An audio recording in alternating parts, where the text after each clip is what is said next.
الحمد لله الذي كتب الآثار. الحمد لله الذي خلق كل شيء. الحمد لله الذي هدانا إلى صراط مستقيم. الحمد لله الذي خلق الموت والحياة ليبلوكم أيكم أحسن عملا. الحمد لله أوله وآخره. الحمد لله ظاهرا وباطنا.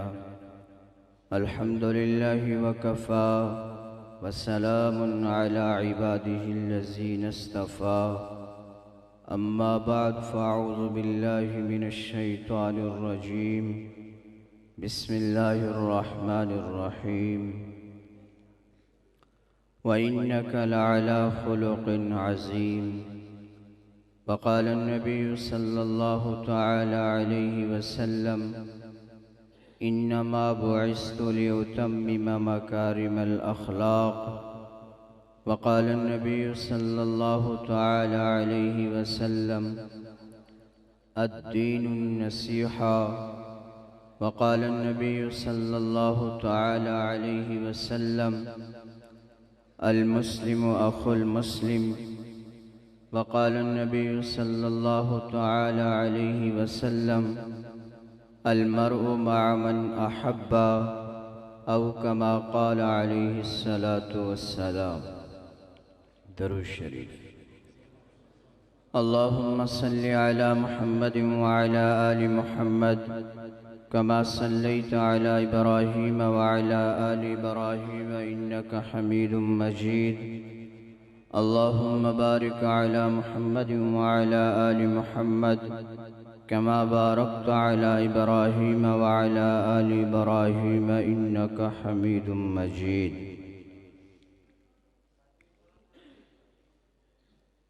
میرے عزیز دوستو، بزرگوں، نوجوان ساتھیوں، آج دین کی نسبت سے پہلی مرتبہ آپ کے اس علاقے میں حاضری ہے. اللہ ہم سب کا مل بیٹھنا اپنی بارگاہ میں قبول فرمائے. میرے بھائیوں، دوستو، بزرگوں،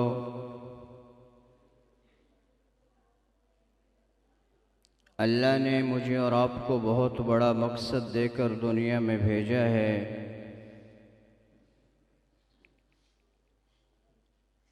اور آج میں اور آپ اپنے مقصد سے ہٹ کر زندگیاں گزار رہے ہیں.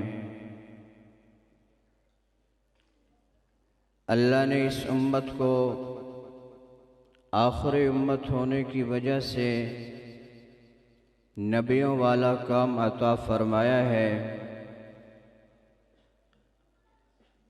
اور جو اس کام کے ساتھ جڑا ہے اللہ نے اس کی دنیا بھی چمکائی ہے اور آخرت میں بھی وہ کامیاب ہے.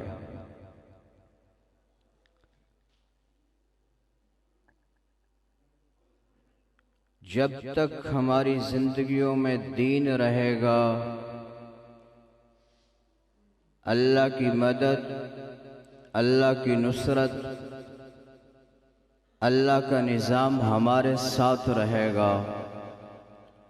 اور جب ہماری زندگیوں سے دین نکل جائے گا تو اللہ کی مدد ہم سے دور ہو جائے گی. ہمارے آنسو بیکار، ہماری آہیں بیکار، ہماری سسکیاں بیکار. دین کس چیز کا نام ہے؟ صرف نماز پڑھنا، صرف زکوٰۃ دینا، صرف حج کرنا، صرف عمرہ کرنا، چہرے پر داڑھی سجا لینا، سر پر پگڑی باندھ لینا، صرف ان چیزوں کا نام دین نہیں ہے. دین چند چیزوں پر عمل کرنے کا نام نہیں ہے. میرے بھائیوں، دوستو، بزرگوں، دین اپنی خواہشات پر چلنے کا نام نہیں ہے. دین اپنی پسند اور ناپسند کا نام نہیں ہے. دین نام ہے اللہ کے حکموں کے سامنے جھکنا اور نبی پاک صلی اللہ تعالی علیہ وسلم کے مبارک طریقوں پر چلنا۔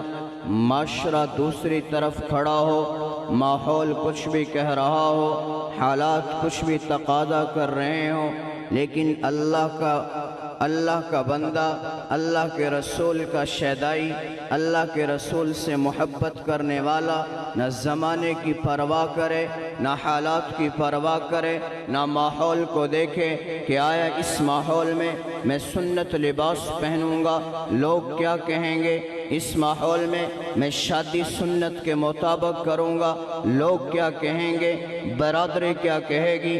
ہاں، جو اللہ اور اس کے رسول کا بن جاتا ہے، اس کا ایک ایک قدم اس کی مرضی کے مطابق اٹھتا ہے، وہ اپنی مرضی چھوڑ دیتا ہے۔ میرے بھائیو، دوستو، بزرگوں، یہی دولت ہے ایمان والے کی، یہی تقاضا ہے ایمان والے سے میرے اللہ کا، یہی تقاضا ہے اس کے رسول کا کہ جب تم نے پڑھ لیا لا الہ الا اللہ محمد الرسول اللہ، اب سجدہ بھی کسی کو نہیں کرنا، لا الہ الا اللہ دامن بھی کسی کے آگے نہیں پھیلانا، لا الہ الا اللہ حاجت بھی کسی کے آگے نہیں رکھنی، لا الہ الا اللہ سجدہ بھی کسی کو نہیں کرنا، لا الہ الا اللہ اولاد بھی کسی سے نہیں مانگنی، لا الہ الا اللہ بیٹا بھی کسی سے نہیں مانگنا، لا الہ الا اللہ بیماریوں میں شفا بھی اس کے سوا کسی سے نہیں مانگنی، لا الہ الا اللہ پریشانیوں میں اس کے در کے سوا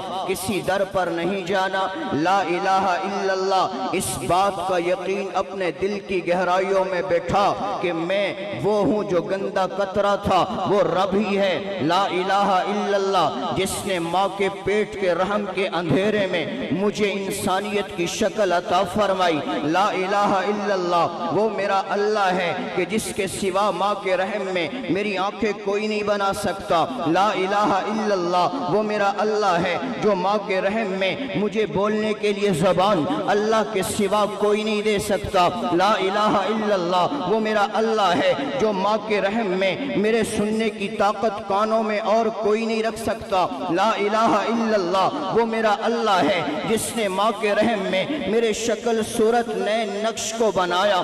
آج باپ دیکھے تو کہتا ہے میرا بیٹا بڑا خوبصورت، ماں دیکھے تو کہتی ہے میرے بیٹے جیسا تو پورے محلے میں نہیں ہے، میرے بیٹے جیسا تو پورے خاندان میں نہیں ہے، میرے بیٹے جیسا تو پوری بستی میں نہیں ہے۔ اور میرا اللہ کیا کہتا ہے؟ اللہ کہتا ہے زمین بھی میں نے بنائی، چاند بھی میں نے بنایا، سورج بھی میں نے بنایا، آسمان بھی میں نے بنایا، چرند بھی میں نے بنائے، نباتات بھی میں نے بنائے، جمادات بھی میں نے بنائے، کائنات کا ذرہ ذرہ میں نے بنایا۔ میرے بندو دیکھتے نہیں ہو میں کیسا خالق ہوں؟ تم ایک کڑوا بیج زمین کے اندر دفن کرتے ہو، میں اس کڑوے بیج کو جوانی دیتا ہوں، زمین کا سینہ پھاڑ کر میں اسے باہر نکالتا ہوں، پھر وہ تناور درخت بنتا ہے، پھر میں اس میں کانٹے بناتا ہوں، پھر میں اس میں شاخیں بناتا ہوں، پھر میں اس پر رنگ برنگے پھول لگاتا ہوں، پھر ان پھولوں کا ڈیزائن علیحدہ ہے، پھر میں اس پر پھل لگاتا ہوں، ان میں سے ہر پھل کا ڈیزائن علیحدہ ہے، اس پھل کی بناوٹ علیحدہ ہے، اس پھل کی پیکنگ علیحدہ ہے، اس پھل کا ذائقہ علیحدہ ہے، اس پھل کا رنگ علیحدہ ہے۔ تم اوپر سے دیکھو اس کا چھلکا کڑوا ہے، لیکن اندر سے اس کا باریک پردہ دیکھو وہ بھی کڑوا ہے، اس کا بیج دیکھو وہ بھی کڑوا ہے، لیکن اندر جو میں نے غذا کے طور پر، طاقت کے طور پر، توانائی کے طور پر تیرے لیے چیز تیار کی ہے، میں نے اس کو میٹھا بنایا ہے۔ اللہ کہتا ہے یہ ساری کائنات میں نے بنائی ہے، لیکن اے انسان میں اللہ کہہ رہا ہوں، میں اللہ کہہ رہا ہوں لَقَدْ خَلَقْنَا الْإِنسَانَ فِي أَحْسَنِ تَقْوِيمٍ، اے میرے بندے تجھ سے بڑھ کر حسین میں نے کچھ نہیں بنایا۔ اس رب کی نافرمانی کی زندگی، ہائے ہائے، جوان بھی باغی ہے، بوڑھا بھی باغی ہے، مرد بھی باغی ہے، عورت بھی باغی ہے، پڑھے لکھے بھی آج اللہ اور اس کے رسول سے دور ہیں، ان پڑھوں سے میں کیا گلہ کروں؟ وہ جو دین میرے اللہ نے دیا اور میرے محبوب نے جو خوبصورت زندگی دی ہے، اس زندگی کا سب سے حسین پہلو، سب سے خوبصورت پہلو اخلاق، اخلاق، اخلاق۔ علم اس وقت تک چمکتا نہیں ہے،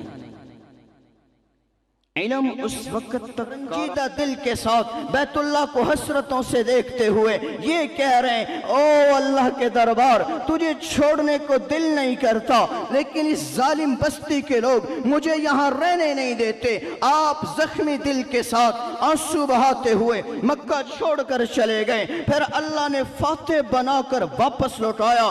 اب مکہ کی عورتیں اپنے بیٹوں سے کہہ رہی ہیں، اپنے خامدوں سے کہہ رہی ہیں، گھر کے دروازے بند کرو، باہر نہیں جانا، باہر نہیں جانا۔ آج محمد الرسول اللہ صلی اللہ تعالی علیہ وسلم فاتح بن کر آ رہے ہیں، ان کے سپاہی، ان کے مجاہد، ان کے غلام، صحابہ ان کے ساتھ ہیں۔ ہمیں پتہ ہے ہم نے بلال کے ساتھ کیا کیا، ہمیں پتہ ہے ہم نے خبیب کے ساتھ کیا کیا، ہمیں پتہ ہے ہم نے سمیہ کے ساتھ کیا کیا، ہمیں پتہ ہے ہم نے زنیرہ کے ساتھ کیا کیا۔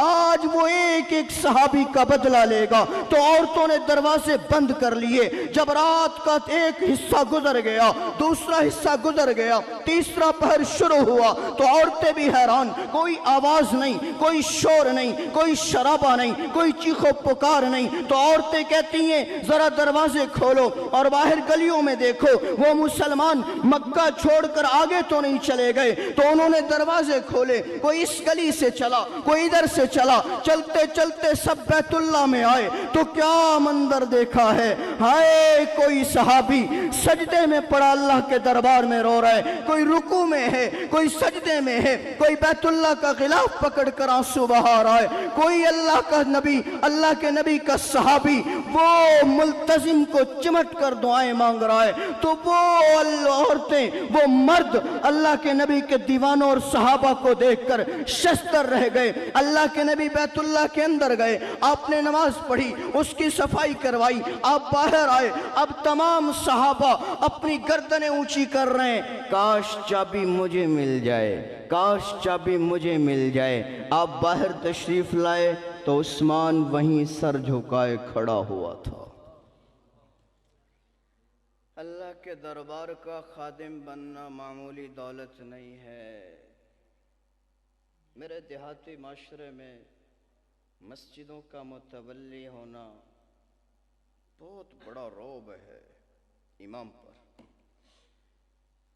اور اس کو بھی ہم نے چودراہٹ کے لیے تقسیم کر دیا ہے۔ ناراض نہ ہونا ہمارا روزانہ کا کام ہے، اور ہم سے زیادہ کون جانتا ہے۔ مسجد کا خادم اس لیے نہ بنو، متولی اس لیے نہ بنو کہ لوگ کہیں کہ اس حاجی صاحب کی وجہ سے مسجد چل رہی ہے۔ حاجی صاحب سمجھے مولوی میرا محتاج ہے، جو میں کہوں وہ کرے گا تو کام چلے گا، ورنہ مولوی کی چھٹی۔ یہ ہو رہا ہے میرے معاشرے میں، یہ ہو رہا ہے میرے معاشرے میں۔ جس بیچارے مولوی نے زندگی کے 20 سال تمہارے دروازے پر گزار دیے، اولادیں جوان ہو گئیں، 10 سے 11 ہزار اس کی تنخواہ نہ کر سکے تو کس قدر ظلم ہے میرے معاشرے میں اس طبقے کے ساتھ۔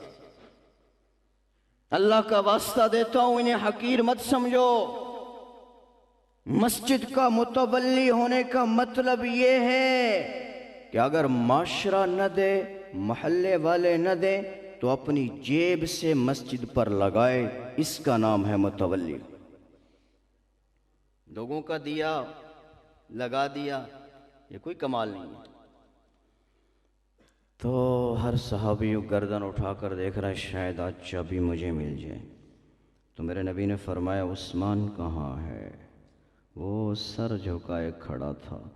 آپ نے فرمایا عثمان قریب آؤ، قریب آؤ۔ یاد ہے وہ دن جب میں نے کہا تھا مجھے 2 رکعت نماز پڑھنے دے، تو نے کہا تھا میں چابی نہیں دے سکتا۔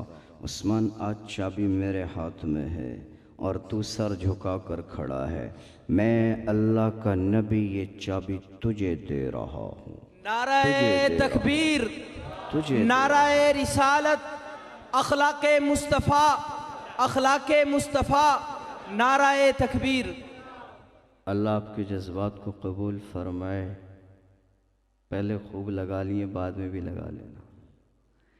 تو اگلی بات میرے نبی نے جو کہی، فرمایا عثمان یہ چابی تجھے دے رہا ہوں، ساتھ میں اللہ کا نبی یہ بشارت بھی دے رہا ہوں، قیامت تک یہ چابی تیری نسل کے پاس رہے گی۔ ہائے کس نبی کے امتی ہو؟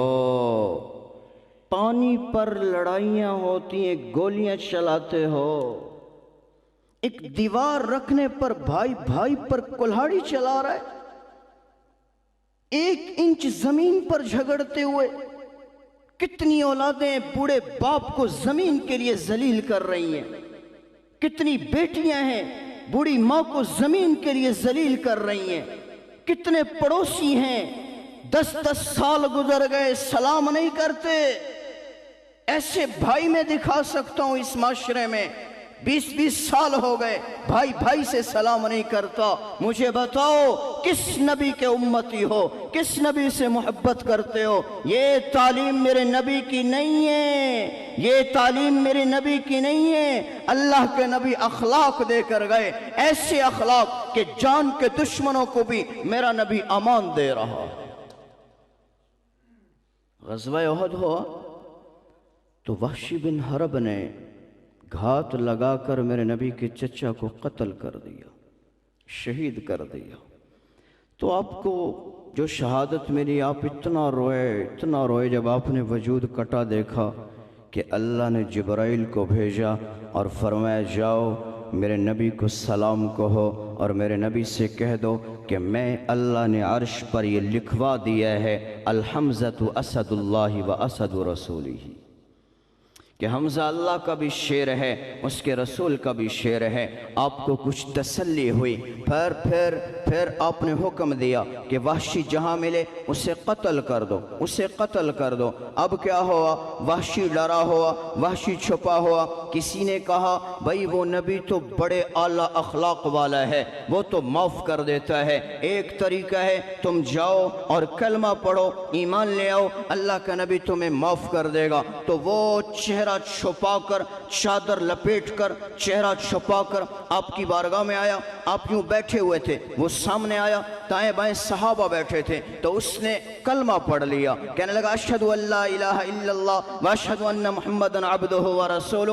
اب اس نے اپنا چہرہ کھولا کلمہ پڑھنے کے بعد، تو صحابہ نے پہچانا، ہر صحابی نے تلوار نکالی کہ اس کی گردن میں کاٹوں، اس کی گردن میں کاٹوں۔ تو آپ نے کہا کیا کر رہے ہو، کیا کر رہے ہو؟ کہنے لگے یہ تو وہ ہے جس نے آپ کے چچا کا قتل کیا، جس نے آپ کے چچا کے ٹکڑے کیے۔ تو میرے نبی نے یوں نظر اٹھائی اور درد بھری آنکھوں سے اس وحشی کو دیکھا، آپ کے آنسو جاری ہو گئے۔ آپ نے صحابہ کو روکا، فرمایا ٹھہر جاؤ، ٹھہر جاؤ، اب میں اور آپ اسے نقصان نہیں پہنچا سکتے، اب یہ اللہ اور اس کے رسول کی امان میں آ چکا ہے۔ آپ نے فرمایا وحشی بیٹھ جا۔ اب آپ نے کہا وحشی مجھے یہ تو بتا، میرا چچا تو بڑا دلیر تھا، بڑا بہادر تھا، تو نے میرے چچا کو کیسے شہید کر دیا، کیسے شہید کر دیا؟ تو وحشی کہنے لگا اللہ کے نبی مجھے مطعم بن عدی نے کہا تھا 3 بندے ہیں، جناب محمد الرسول اللہ، حضرت علی المرتضی اور حضرت حمزہ، ان تینوں میں سے کسی ایک کا سر کاٹ کے لا، میں تجھے آزاد کر دوں گا۔ اللہ کے نبی جب میں آپ کی طرف بڑھا، آپ کی طرف صحابہ کا پہرا تھا، مجھے موقع نہیں ملا۔ میں حضرت علی کی طرف بڑھا تو ان کی نظریں چاروں طرف تیز تھی، گھوم رہی تھی، مجھے موقع نہیں ملا۔ میں تو آپ کے چچا حضرت حمزہ سے ویسے ہی روب کھاتا تھا، ڈرتا تھا، لیکن جب میں ان کی طرف آیا یہ پہاڑی کی طرف جا رہے تھے تو مجھے اچانک ایک چٹان نظر آئی، تو میرے دل نے کہا یہاں تو چھپ کر بیٹھ کر حمزہ پر وار کر سکتا ہے، تو میں وہاں بیٹھا، حضرت حمزہ گزرے، میں نے وار کیا اور میرا وار چل گیا۔ آپ نے جب یہ سنایا تو اللہ کے نبی پھر رونے لگے، آپ کی سسکیاں پوری مسجد میں گونج رہی ہیں، تو اللہ کے نبی نے فرمایا وحشی جتنا میرے بس میں تھا میں نے کر دیا، تیرا ایمان مجھے قبول ہے، تجھے میں نے امان دے دی، لیکن ایک میرے ساتھ نیکی کرنا کہ جب بھی میری محفل میں آئے میرے سامنے نہ بیٹھا کر، میری کمر کے پیچھے بیٹھا کر، جب تیرے چہرے پر نظر پڑتی ہے مجھے میرا چچا یاد آ جاتا ہے۔ ہائے میرے نبی نے تو چچا کے قاتل کو بھی معاف کر دیا، میں اپنے سگے بھائی کو معاف نہیں کرتا، میں اپنے باپ کو معاف نہیں کرتا، میں اپنے چچا کو معاف نہیں کرتا۔ سنو، میرے نبی نے، صحابہ نے پوچھا اللہ کے نبی سب سے بڑا بدبخت کون ہے؟ سب سے بڑا بدبخت کون ہے؟ فرمایا وہ جس کے پاس کوئی مسلمان بھائی معافی مانگنے آئے اور وہ اسے معاف نہ کرے، وہ اسے معاف نہ کرے۔ میرے بھائیوں، بدلہ لینے والوں سے جہان بھرا ہوا ہے، معاف کرنے والوں سے آج دل خالی ہو گئے ہیں۔ معاف کرنا سیکھو۔ میرے نبی نے فرمایا جو اللہ کے بندوں کو جتنی جلدی معاف کر دے گا میرا اللہ بھی اسے اتنی جلدی معاف کر دے گا۔ تو معاف کرنا سیکھو۔ اگر کوئی تمہارے دربار سامنے آ جائے تو اسے معاف کرو، یہ ایمان والوں کی نشانی ہے۔ سنو، حضرت حسین رضی اللہ تعالیٰ عنہ آپ کے ہاں مہمان آیا تو آپ نے باندی سے فرمایا جاؤ جو تیار ہے لے آؤ۔ وہ اندر گئی، کچھ شوربہ تھا اسے گرم کیا، تو اندر سے جب تیزی سے اندر آئی حضرت کی طرف، تو جب دروازے سے داخل ہوئی تو اس چوکاٹ پر پاؤں لگ گیا۔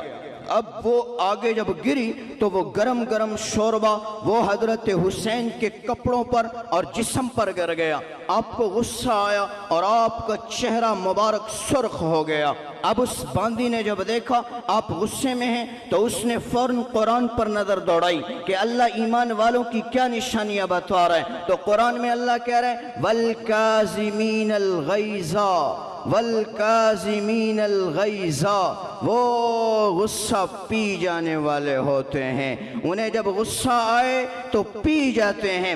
اب حضرت حسین کے چہرے کا رنگ ٹھیک ہو گیا، وہ پہلے سرخ تھا، غصہ اتر گیا۔ اب باندی بڑی چالاک تھی، اس نے دوسری آیت پڑھ دی، کہنے لگی وَالْعَافِينَ عَنِ النَّاسِ، ایمان والوں کی دوسری صفت وہ معاف کر دیتے ہیں، وہ معاف کر دیتے ہیں۔ تو حضرت حسین نے فرمایا جا میں نے تجھے معاف کر دیا۔ اب باندی تیسری آیت پڑھ رہی ہے، کہہ رہی ہے ان اللہ یحب المحسنین، اللہ ایمان والوں کی نشانی بتا رہا ہے کہ وہ احسان کرتے ہیں، احسان والوں کو اللہ پسند کرتا ہے۔ تو حضرت حسین نے فرمایا جا میں نے تجھے آزاد کر دیا۔ مجھے بتائیں ہمارے گھر میں بیوی سے کوئی غلطی ہو جائے تو ہم کیا کرتے ہیں؟ ننگی گالیاں بکتے ہیں۔ ہاں، ماں بہن بیٹی کی گالیاں بکتے ہیں، یہ بھی نہیں سوچتے جوان بیٹی سن رہی ہے، یہ بھی نہیں سوچتے پڑوس والے سن رہے ہیں، اور ایسی ننگی گالیاں بکتے ہیں اللہ کی قسم غیرت والا آدمی نہیں سن سکتا۔ اور آج میرے معاشرے میں جھگڑا ہو جائے، لڑائی ہو جائے تو گالی کے بغیر جھگڑا نہیں ہے، گالی کے بغیر لڑائی نہیں ہے۔ جب دو نوجوان آپس میں لڑتے ہیں وہ بھی ماں بہن بیٹی کی گالیاں بکتا ہے، دوسرا بھی ماں بہن بیٹی کی گالیاں بکتا ہے۔ میرے نبی نے صحابہ سے فرمایا اپنے ماں باپ کو گالی نہ دینا، اپنے ماں باپ کو گالی نہ دینا۔ تو صحابہ اکرام کہنے لگے اللہ کے نبی کیا ایسا بھی کوئی بدبخت ہے جو اپنے ماں باپ کو گالی دے؟ ہاں، میرے معاشرے میں آج ایسا بھی ہو رہا ہے۔ کتنے جوان ہیں بوڑھے باپ سے کہتے ہیں چپ کر، تیری باتیں مجھے اچھی نہیں لگتی۔ کتنی بیٹیاں ہیں اور نئی نویلی دلہنیں ہیں جو ساس کے لیے زندگی عذاب بنا دیتی ہیں اور اپنی ساس سے کہتی ہیں کھانا ہی تے کھا لے، اس تو علاوہ میرے کو نہیں بنتا۔ ہائے ہائے تمہیں کیا خبر ہے، یہ بڑھاپا ہے، یہ بیماریوں کا دور ہے، ان کے وجود میں ہزار کمزوریاں ہیں، تم جوان ہو، یہ تم کھا سکتے ہو، یہ نہیں کھا سکتے، اگر ان کی طبیعت کے مطابق بنا دو تو تم اچھی بہو بن سکتی ہو، اچھی بیٹی بن سکتی ہو، لیکن قربان جاؤں میں ان بوڑھے ماں باپ پر، انہیں جیسا روکھا سوکھا مل جائے یہ خوشی سے کھا لیتے ہیں، شکوہ نہیں کرتے۔ غلط کہہ رہا ہوں، ایسا ہی ہے۔ ہاں کوئی خوش نصیب ہے ہزاروں میں سے جس کا باپ یا بہو یا بیٹی پوچھتی ہو ابا بتاؤ آج کیا کھانے کو دل کر رہا، آج ہم وہ پکائیں، ورنہ نہیں پوچھتے، جو روکھا سوکھا مل جائے یہ کھا لیتے۔ ہائے میرے معاشرے میں ایسے بھی نوجوان ہیں جنہوں نے اپنے ہاتھوں سے اپنی جنتوں کو تالے لگا دیے۔ جاؤ اخبارات اٹھاؤ، کتنے نوجوان روزانہ، میڈیا کا دور ہے، زمین کے جائیداد پر باپ کو گولیوں سے قتل کر دیا، زمین کے جائیداد پر ماں کو گلا دبا کر مار دیا۔ ہائے ہائے مجھے بتاؤ جس معاشرے میں مسلمان نوجوان بوڑھے باپ کو قتل کر رہا ہو، بوڑھی ماں کا گلا دبا رہا ہو اور اپنی بیوی کی محبت میں اتنا اندھا ہو جائے وہ بھول جائے اس ماں نے مجھے کیسے پالا ہے، اس ماں نے مجھے کیسے جوان کیا ہے، اس باپ نے میری جوانی میں کس طرح اپنی جوانی کو کھپایا ہے، کس طرح اپنا خون پسینہ بہایا ہے۔ ہاں جب اس جوان کو مر جانا چاہیے جس جوان کے ڈر کی وجہ سے باپ بیٹے کے سامنے بات نہ کر سکتا ہو، اس جوان کو ڈوب مرنا چاہیے جس کے غصے کی ڈر کی وجہ سے بوڑھا باپ یہ نہ کہہ سکے بیٹا میرے لیے ایسا کپڑا لا کر دے دے، ایسی جوتی لا کر دے دے۔ میرے معاشرے میں کتنے بزرگ ہیں ساری رات نیند نہیں آتی، وہ کروٹیں بدل کر گزار دیتے ہیں۔ ارے نوجوان تمہیں کیا خبر ہے انہیں نیند کیوں نہیں آ رہی؟ یہ اس لیے نہیں سو رہے دن میں جو تو نے کڑوے بول بولے تھے وہ بول اسے سونے نہیں دے رہے۔ اپنے بوڑھے ماں باپ کی عزت کرو، یہ تمہاری جنت بھی ہیں یہ جہنم بھی ہیں۔ جس نے دنیا میں ماں باپ کو خوش کر دیا اللہ کی قسم دنیا میں جنت کے مزے لے گا، اور جس نے بوڑھے ماں باپ کو رلایا مال کے ہوتے ہوئے بے چین ہوگا، اولاد کے ہوتے ہوئے بے چین ہوگا۔ تو میں عرض کر رہا تھا اللہ کے نبی والے اخلاق آج ہم اور آپ زندہ کریں، اپنی زندگیوں میں معاف کرنا سیکھیں، اور اخلاق کا بہترین پہلو اگر میری مائیں بہنیں سن رہی ہیں میں ان سے بھی کہنا چاہتا ہوں تم اپنی زبان کا بول میٹھا کر لو، تم اپنی زبان کا بول میٹھا کر لو۔ سنو جس گھر میں مرد کا ہاتھ چلتا ہو عورت کی زبان چلتی ہو اس گھر میں اولادیں تباہ ہو جاتی ہیں، اس گھر میں اولادیں باغی ہو جاتی ہیں، اس گھر میں اولادیں نافرمان ہو جاتی ہیں۔ میں مردوں سے بھی کہتا ہوں اپنے ہاتھ کو کنٹرول رکھو، عورتوں سے بھی کہتا ہوں اپنی زبان کا بول میٹھا کر لو، سہ جاؤ، صبر کر جاؤ۔ کاش میری ماں بہنوں کو پتہ ہوتا۔ سنو میرے نبی نے کیا تعلیم دی ہے۔ اللہ کے نبی کا ایک صحابی دیہات میں رہتا ہے اور سارا دن محنت مزدوری کرتا ہے، شام کو گھر آیا تو آ کر تھکا ہوا اپنی بیوی سے کہنے لگا مجھے پانی لے کر آؤ۔ اب نل کا دور تو تھا نہیں، مشین کا دور تو تھا نہیں کہ بٹن دبایا پانی حاضر ہے، تو وہ اللہ والی کسی چشمے پر پہنچی، وہاں سے پانی لے کر آئی۔ جب وہ لے کر واپس آئی تو وہ سو چکا تھا، تھکاوٹ سے اس کی آنکھ لگ گئی۔ اب وہ اللہ کی بندی ساری رات پانی کا پیالہ لے کر اس کے سرہانے کھڑی رہی۔ تہجد کے وقت اس صحابی کی آنکھ کھلی تو وہ دیکھ کر حیران ہو گیا، کہنے لگا او اللہ کی بندی تو رات کو سوئی نہیں، تو سوئی نہیں تو کیا کہہ رہی ہے، کیا کہہ رہی ہے؟ سنو میری ماں بہنوں، میرے نبی نے کیا تعلیم دی ہے، اخلاق کیا سکھائے ہیں، خاوند کا حق کیا بتلایا ہے۔ وہ کہنے لگی میرے ان کانوں نے اللہ کے نبی کا فرمان سنا ہے، جب کوئی خاوند اپنی بیوی کو کوئی کام کہے اور وہ نہ کرے تو اس عورت پر ساری رات اللہ کی لعنت برستی ہے۔ آپ کھڑے ہوتے، آپ کو پانی نہ ملتا، آپ نے پانی مانگا تھا، مجھے مجھے ڈر تھا کہیں مجھ پر اللہ کی لعنت نہ برس جائے۔ وہ بڑا خوش ہوا، کہنے لگا اللہ کی بندی آج تو نے میرا دل خوش کر دیا، مانگ کیا مانگتی ہے؟ وہ کہنے لگی اللہ کا شکر ہے کچھ نہیں چاہیے۔ اس نے پھر کہا مانگ کیا مانگتی ہے؟ اس نے کہا اللہ کا شکر ہے کچھ نہیں چاہیے۔ اس نے پھر کہا مانگ کیا مانگتی ہے؟ تو اب وہ کہنے لگی اگر تو کچھ دینا ہی چاہتا ہے تو مجھے طلاق دے دے۔ تو صحابی بڑا حیران، کہنے لگا اتنی فرما بردار بیوی اور طلاق نہیں دے سکتا، نہیں دے سکتا۔ جوانوں میں آپ سے بھی کہتا ہوں، میرے معاشرے کا یہ المیہ ہے، طلاق کا یہ لفظ بولنا بڑا آسان ہے، لیکن تمہیں کیا خبر ہے بیٹیاں کیسے جوان ہوتی ہیں؟ تمہیں کیا خبر ہے بیٹی کو باپ دروازے سے کن حسرتوں سے بدا کرتا ہے؟ ہائے، بیواؤں سے رشتہ کرو، طلاق شدہ عورتوں کو بساؤ۔ میرے نبی کی سیرت کا یہ بڑا حسین پہلو ہے، آپ کے نکاح میں صرف ایک عورت سیدہ کائنات اما عائشہ صدیقہ رضی اللہ تعالیٰ عنہ کواری آئی ہیں، باقی دس یا تو طلاق شدہ تھی یا بیوہ تھی۔ آج میرے معاشرے میں بیوہ کے ساتھ جو سلوک ہو رہا ہے اللہ مجھے اور آپ کو معاف کر دے، طلاق شدہ کے ساتھ جو سلوک ہو رہا ہے اللہ مجھے اور آپ کو معاف کر دے۔ سنو، میرے نبی نے صحابہ سے فرمایا جانتے ہو سب سے افضل صدقہ کیا ہے؟ تو صحابہ کہنے لگے اللہ کے رسول آپ بتا دیجئے کیا ہے؟ تو میرے نبی نے فرمایا جب کسی کی بیٹی کو طلاق ہو جائے یا کسی کا خامد دنیا سے چلا جائے، اگلا گھر اسے رکھنے کو تیار نہیں ہے، وہ بوجھل قدموں سے بوڑھے باپ کے دروازے پر واپس آ جائے۔ اللہ یہ دن کسی بوڑھے باپ کو نہ دکھائے، اللہ یہ دن کسی کی بیٹی بہن کو نہ دکھائے۔ جب وہ بوجھل قدموں سے واپس آ جائے، اب جو بھائی، جو چچا، جو تایا، جو خالو اس طلاق شدہ یا بیوہ عورت پر خرچ کرے گا، یہ خرچ کرنا سب سے افضل صدقہ۔ کہنے لگی طلاق دے دو، کہنے لگا نہیں، اتنی فرما بردار بیوی کو طلاق نہیں دیتی۔ ویسے آج تم گھر جا کر نہ کہہ دینا بیویوں سے مانگ کیا مانگتی ہے، وہ بولو یہ غلطی کبھی نہ کرنا، ہاں پھر سر پکڑ کر بیٹھ جاؤ گے مولوی نے پھنسا دیا۔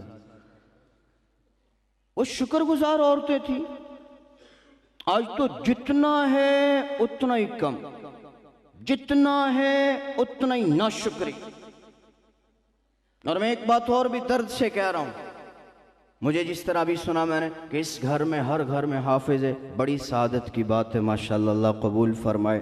میں آپ سب بھائیوں سے ایک درد مندانہ یہ گزارش کرتا ہوں، اپنی عورتوں کا لباس درست کرو،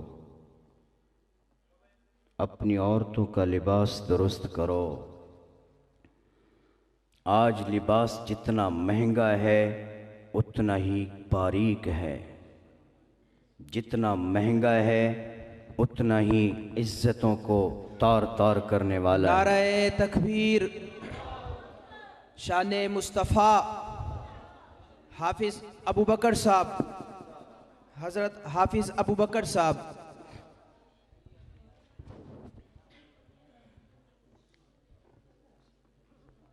اپنی عورتوں کا لباس، بچیوں کا لباس، فیشن نہ دیکھو، معاشرہ نہ دیکھو، ماحول نہ دیکھو، یہ دیکھو اس سے میری بیٹی کا بدن بھی چھپ رہا ہے نہیں چھپ رہا، میری بیوی کا بدن بھی اس سے چھپ رہا ہے یا نہیں چھپ رہا۔ اگر وہ لباس تیری بہن بیٹی کے جسم کو چھپاتا ہے، ستر کو چھپاتا ہے، تو اس لباس کو خریدو، اگر چاہے کتنا ہی قیمتی ہو، چمک دمک والا ہو، لیکن وہ تمہاری بہن بیٹیوں کے لباس ایسا ہو جس سے بدن نظر آئے، تو میرے بھائیوں پھر میری اور آپ کی غیرت کا سوال ہے۔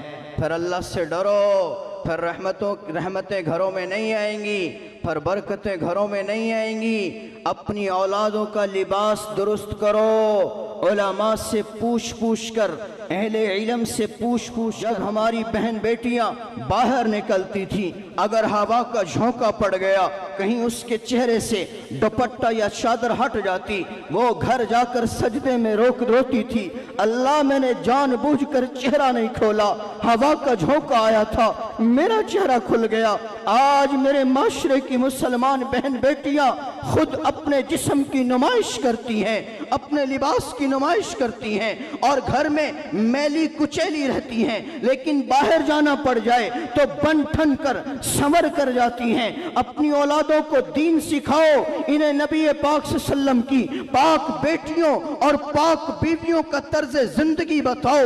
میرے بھائیوں، میں تفصیل میں نہیں جاتا، سنو۔ کہنے لگی مجھے طلاق دے دو، تو صحابی تڑپ گیا، کہنے لگا اتنی فرما بردار بیوی کو میں طلاق نہیں دے سکتا۔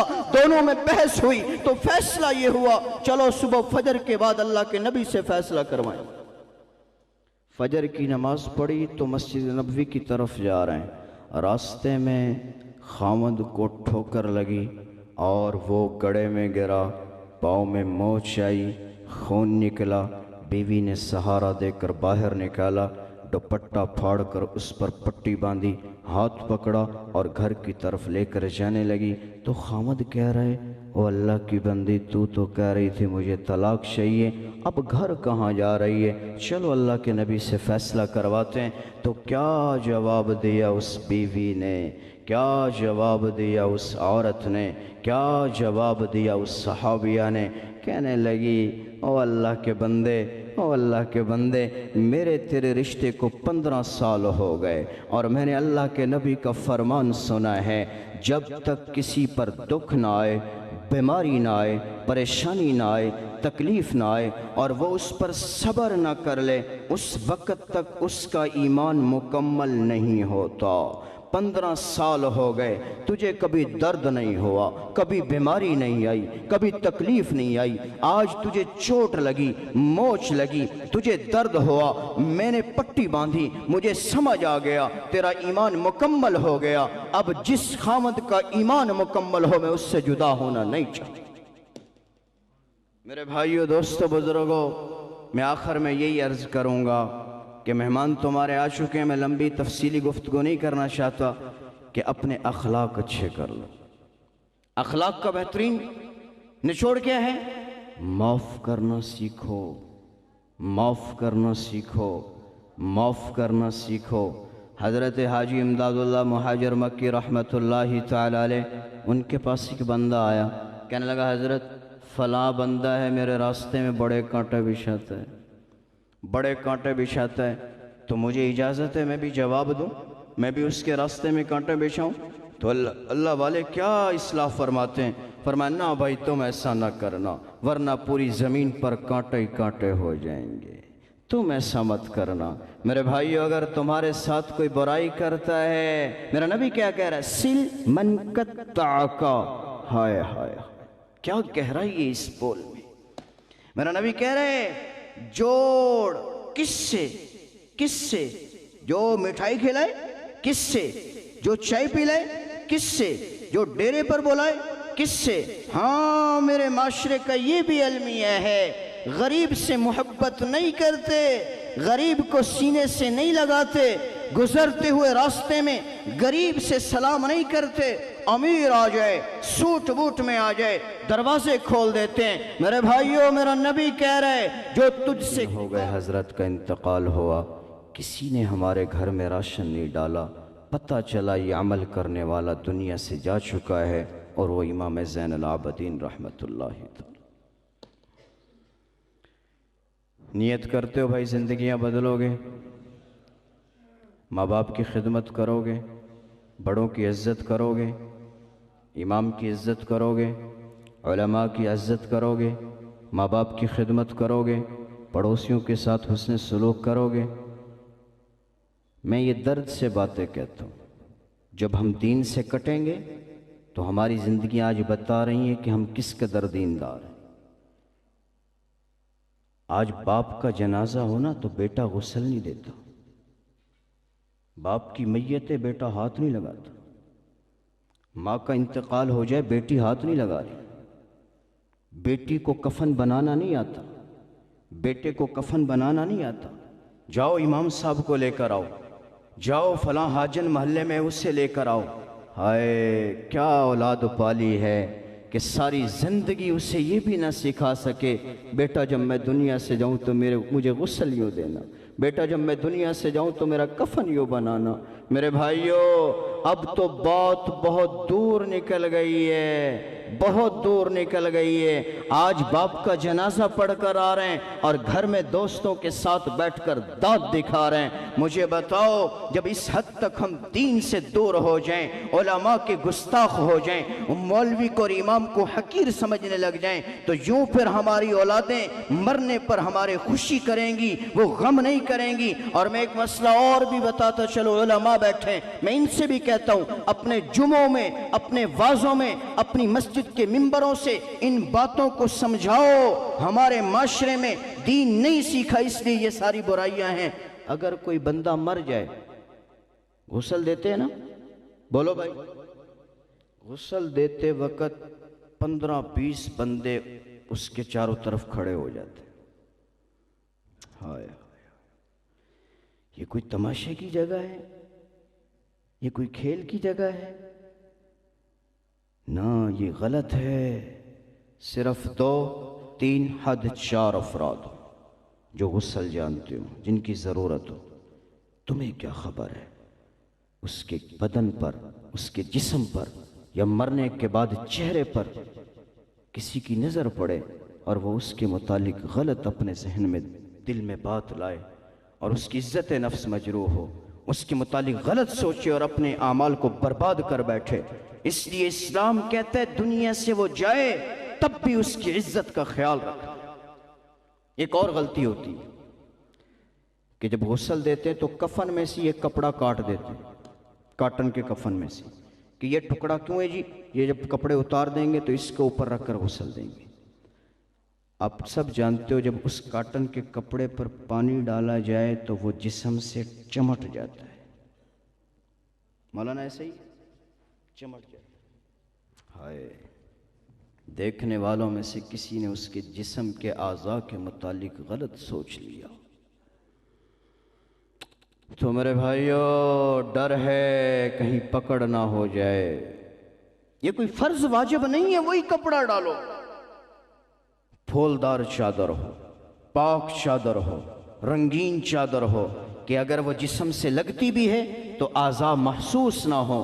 یہ اسلام دین ہمیں تعلیم دیتا ہے، یہ چیزیں سیکھنے کی ہیں۔ یہ کب سیکھو گے؟ جب ان علماء کے پاس آؤ گے، ان کو وقت دو گے، ان سے پوچھ کر چلو گے۔ یہ میں نے کچھ اشارتاً باتیں عرض کر دیں، بھائی عمل کرنے کی کوشش کرو گے؟ اللہ ہم سب کو عمل کرنے کی توفیق نصیب فرمائے۔ زندگی باقی، ملاقات باقی۔ وآخر دعوانا الحمدللہ رب العالمین۔